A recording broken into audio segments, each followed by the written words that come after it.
Hey guys, Gary Walker here with liveanabolic.com, and in this video I'm going to give you a sample carb cycling and intermittent fasting plan, something that you can utilize together. Alright, carb cycling and intermittent independently have tremendous benefits. Alright, so by combining the two you are going to get super benefits. Alright, so here's what we're going to do. They both provide optimal hormone boosting benefits. They both provide metabolism boosting benefits, recovery benefits. There's so many tremendous benefits that you're getting from each one. So I'm going to show you a way to structure them together, okay? I've got my whiteboard out. Hopefully it's not too glared. I'm going to write some stuff on here in a minute just to give you an idea on how you can structure these two. Again, this is very independent. We've all got different schedules. Some people work out in the mornings, some people work out in the evenings. So I just want to give you an idea of how to structure it and some of the key points to look for when you're structuring your own, okay? So let's get started with the days of the week: Monday, Tuesday, Wednesday, Thursday, Friday, Saturday, Sunday. And each of these are going to have different variables also. It depends on what your goals are, the type of workouts you're doing, how much body fat you have to lose. There's a lot of things to consider, okay? But when I do my carb cycling, I like to do 3 different days. I'll do a 0 carb day, a moderate carb day, and a refeed carb day, okay? So typically you can do 3 0 carb days or 4 0 carb days. You can do 2 moderate carb days. So that's where I'm talking about there's different variables.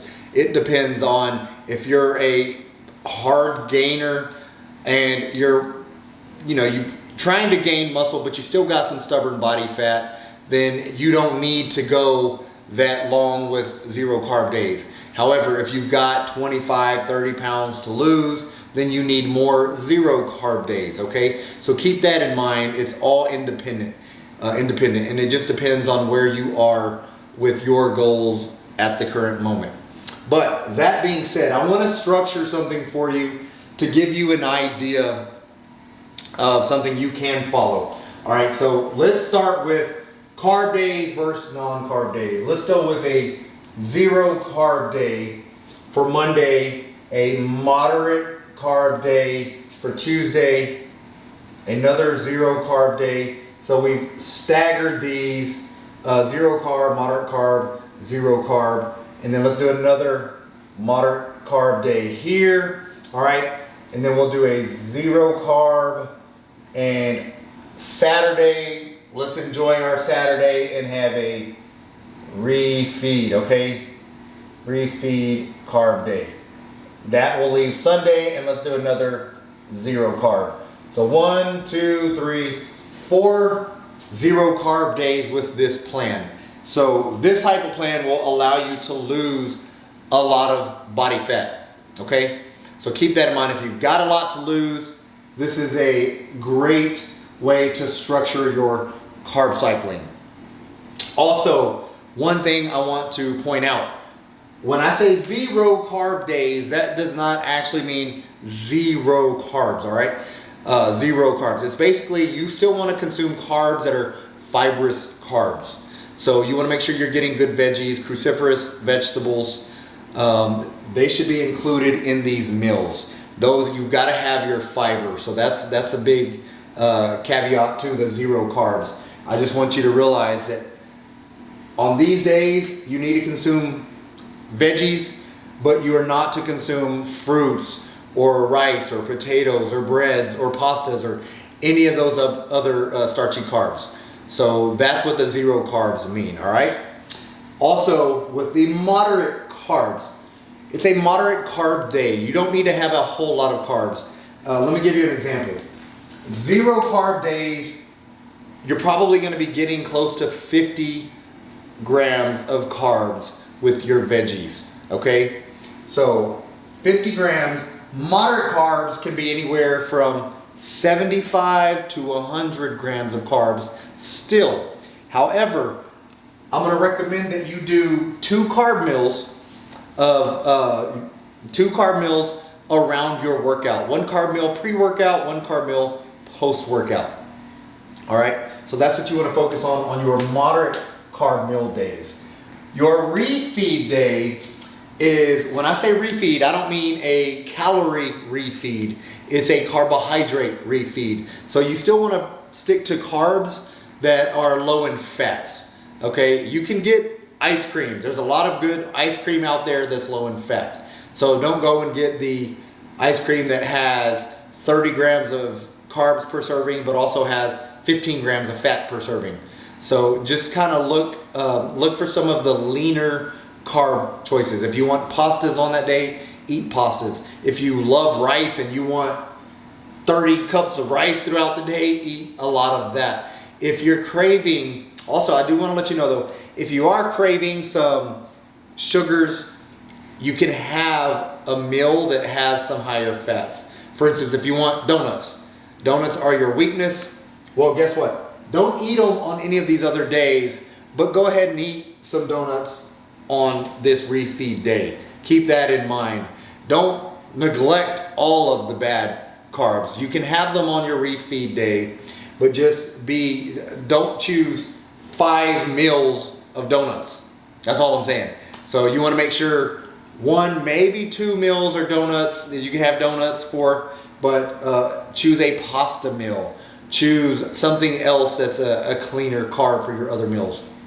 But refeed, basically, if you're doing 50 grams on your zero carb days, 100 grams here, refeed days, you can be 3 to 500 depending on your goals. So keep that in mind. If you're, again, don't have a whole lot of fat to lose, then man, you can go crazy with the refeed as long as they're good, leaner carb sources. So keep that in mind. But there's a lot of you guys out there that I'm speaking to, so I'm speaking broadly. But just keep in mind that you're all individual and unique. Some people can look at 300 grams of carbs and put on weight. So if that's you, then obviously don't go all out on this day. So keep that in mind. Without talking to you individually, I just want you to know that some people can get away with this, but not all people. I'm not telling you all to go out and do that. But this is something that all of you should be doing. Zero carb days, shoot for your 50 grams from fibrous carbs, okay? If you spill over because you're eating more vegetables, as long as they're the good vegetables of broccoli, asparagus, cauliflower, green leafies, veggies, then that's okay. Don't worry about spilling over with those. But don't think that when I say 50 that you can get a cup of rice. You want to avoid that on your zero carb days, okay? So keep that in mind. But this is a good way to structure your carb cycling. So now that we've got a carb cycling week set up, the next thing you can look at is your intermittent fasting window. So I drew these lines way too big, way too long. I don't know why I did that. But anyways, your intermittent fasting window, intermittent fasting. All right, so let's go with the green so that'll stand out a little bit more. A lot of it depends on your day, okay? Some people are up for long periods of time. Some people get more sleep. So it just depends on where you're at and also how many meals you prefer.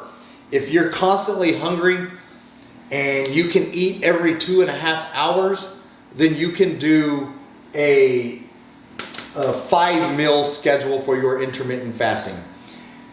Here's how that works. All right, let's give you an example. If you want 5 meals,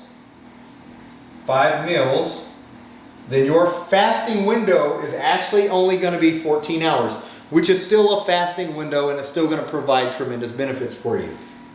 But 5 meals, you can have a 14-hour window to fast, okay?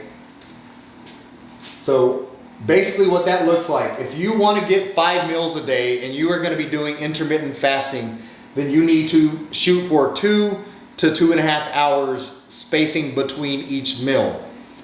to actually make that work. All right, so let's say your first meal will be 10. You'll start a little bit earlier than normal, 10 a.m. All right, that will be meal 1, 2, 3, 4, and 5. So you're basically going to do every 2.5 hours. 12:30, next meal. 3, next meal. 5:30, and then 8. So 8 p.m. will be your last meal of the day. You do not eat again, okay? You won't eat again until 10 a.m. the next day. And that's how you make this. This is going to be an everyday thing for you. You're going to tie it into your 0 carb days. So you're going to have a meal on Monday at 10 a.m. that consists of a good lean protein, good fat source, and a veggie. All right? All 5 of your meals will be set up that way. Tuesday, you're going to have 3 meals that are going to be a good lean protein source. And I hope I said that right the first time. Now I'm thinking I said carb source. Your 5 meals on the 0 carb are going to be lean protein sources. If I didn't say that, I apologize. That's what I meant. If I did, then I just reiterated and you heard it twice. All right, but your moderate carb days, 3 meals are going to be lean protein, good fat sources, okay, and then veggies. The other 2 meals of the day will be pre-workout, post-workout. So you're going to have your lean protein, a good fat source, and then you can have a starchy carb if you want, rice, potatoes, all right, a better carb source. So you can add that on your Tuesdays and Thursdays for your moderate carbs for 2 meals. So that's going to allow you to have a different type of carb. All right. And your refeed days, again, you're going to have 5 meals, and you can have 5 meals full of proteins, any type of carbs pretty much. Just don't go overboard with the fatty carbs on all of your meals. And then also good lean. Make sure you're still getting some good clean essential fatty acids, some of your oils, olive oils. So if you want salads with your meals, you can do some vinegar and olive oil. That's a really good source. Avocados are really good as well. And but that's how you're going to structure those, okay? Hopefully this makes sense on your 5 meal window. If you can do 4 meals, if you want to do 4 meals, what you're going to do here is very similar, but it's going to give you a 15-hour window. Okay, you'll have a 15-hour fast window. Typically what I like, the longer the fasting window, the better for you guys. However, if you're having a larger caloric intake and you're just now getting started with your weight loss journey or whatever, then you're starting out at a high caloric intake, it's hard to get a lot of calories in to 3 meals, all right? So I always recommend 4 meals. And 4 meals, as you get leaner and your metabolism starts to slow a little bit and you're starting to work towards that stubborn body fat, then you can probably get away with a 3 meal intermittent fasting day, which will create an even larger window. But majority of you guys are going to fall between 4 meals and 5 meals, and that's going to be a 15-hour window or 14-hour window. What I would recommend if you're doing the 15-hour window and you've got the traditional hours, normal job, then instead of 10 a.m., basically 1 meal, your first meal of the day will be 11 a.m.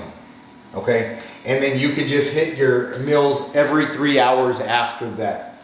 So you're going to get your meal 2, meal 3, and meal 4, 11. Then you'll have 2 p.m.,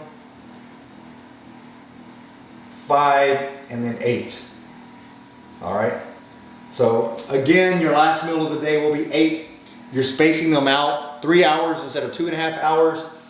And you are getting a 15-hour intermittent fasting window when you do the 4 meals. But also keep in mind, these 4 meals, they're going to be the larger meals, so you will stay full a little bit longer. But you're going to do the same setup with each day here with your carb cycling. I also have a video out showing you how to meal prep, and it shows you how to meal prep for these type of meals. It's a little bit easier to follow. So if you haven't checked that video out yet, make sure you check that video out. It will kind of help you to stay ahead of the game by prepping for each week at a time. But it's really not as difficult as it looks when you're prepping for these days, all right? Because again, 1, 2, 3, 4 zero carb days, all of those meals are gonna be pretty consistent with the macros. Same amount of proteins for each meals, primarily. You don't really have to weigh the veggies as long as you're getting the good fibrous veggies, and you're not getting any other carbs that you have to weigh. So these are actually pretty easy to prep for. These 2 days, pretty simple as well. 3 meals, if you're doing this one, or 2 meals are gonna be the same. The other 2, you're just gonna add a carb to, okay? And then your refeed day. Same with that one. You're gonna make sure you're getting good carbs. And your refeed, again, I can't really go into detail on how many carbs you need, because again, you are unique to everybody from everybody else. So it may be different for you, and you should know your body. If you don't, you will know it after a few weeks of following this type of plan. You'll learn pretty quick as to whether you can have a lot of carbs or a little bit of carbs. But by doing this plan, you're already eliminating a lot of carbs throughout the week. And if you're implementing this plan and you're utilizing some of my workouts, then you're gonna be in a deficit and you're gonna be in a tremendous fat burning zone already. So you're gonna be burning fat. So keep that in mind. You're gonna be able to have a lot more carbs on this day than you typically would, because you're not getting a lot of carbs throughout the day equally. Another benefit to the carb cycling, because you don't wanna ever eliminate carbs completely. There's a lot of fad diets out there that are eliminating carbs. And man, as an older guy like I am, that's the last thing you want to do. That will slow you down. It will set you back. It's going to get your hormones all out of whack. You're going to be in a little foggy state. You're getting a lot of detrimental effects by eliminating carbs. So this way, you're still getting some of the lower carb benefits, but you're still getting all of the big benefits of adding the carbs as well. So it's the absolute best thing for you guys, especially the older guys. All right, keep that in mind. That's who I'm wanting to get this point across to. The older guy approaching your 40s, in your 40s, already 50s, 60s, beyond. You're gonna get tremendous benefits by incorporating this. So keep that in mind. You're the one I'm trying to help out the most right now. So 4 meals, 5 meals. This is how your little fasting is gonna be set up. Again, it's gonna be different for you guys, obviously, that work overnight, that has completely awkward schedule, but still use that 15-hour window, 14-hour window, and make that work with your schedule. You can still do that, the 2.5-hour window or the 2-hour window. I mean, if you're somebody that's just constantly hungry and you want to do 2 hours, you can do every 2 hours, and you can create a longer window, fasting window. So keep that in mind as well. I'm not hungry every 2 hours. So typically I stick to this one with my personal preference, but to each his own, and I get it. You're gonna be, whatever's gonna be beneficial to you is what I want you to focus on. Focus on you and try to make this work with your schedule. But all right, guys, if I confused you anywhere here, then comment, ask a question. I'll try to provide some clarification. Also, I've got a Ripped After 40 program that you can check out in the description box. There's a link there, and it incorporates the carb cycling, and it shows you in detail what meals to have each day. It makes it a lot simpler to follow because you've got the meal plan with it. So if you haven't already checked out that, make sure you check out the Ripped After 40 program. It's a tremendous program, and I designed it for you, man. The older guy, the guy that wants a little bit more of a blueprint in front of you to look at, you can do that with that program. Also, if you haven't subscribed to the channel yet, please subscribe to the channel. If you couldn't see any of this, I can't tell on my little screen, but if there's a glare covering something up and you can't see it, then ask in the comment section and I'll explain what it is. But man, that's all I got for you. Get busy, get after it, and God bless.